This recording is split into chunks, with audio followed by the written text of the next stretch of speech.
major label, and the president of the record company presents me with a list, a piece of paper with a bunch of names on the list. And man, it was everybody, all the big producers, Tom Werman and Max Norman and Michael Wagner, and all the big hot producers of the 80s. And Gene Simmons' name was on the list.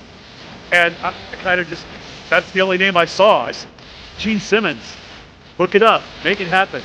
Because I felt like this was nothing to do with business, although it turned out to be a brilliant business move.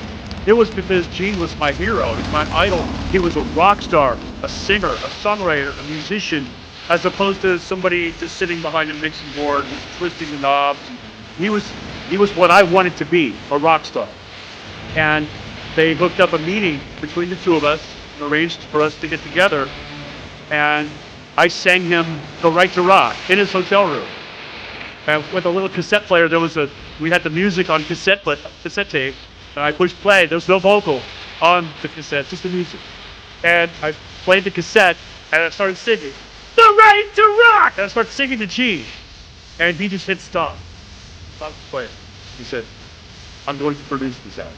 And that was it. It's like, and then he really took us under his wing. He came to rehearsals.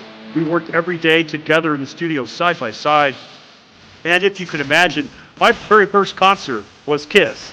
I was 16 years old, fighting my way to the front row for my very first concert to see Kiss on the Destroyer tour.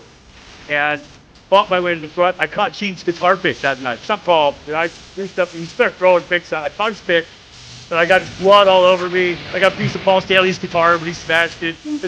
And then I could not have imagined at that moment that just 7 years later, we'd be sitting side by side in the studio creating the Right to Rock album together. And so he taught me so much about making records, producing, how every little detail, how the bass guitar works with the bass drum, how the everything, the strokes of the bass player's right hand have to match that bass drum pedal. He would sit and watch the bass player's hands and the bass drum and make sure that they were tight. And little things like that. How to do so much recording great records. And he's still on my shoulder. Whenever I do a recording session now, the little piece of Gene is always there with me.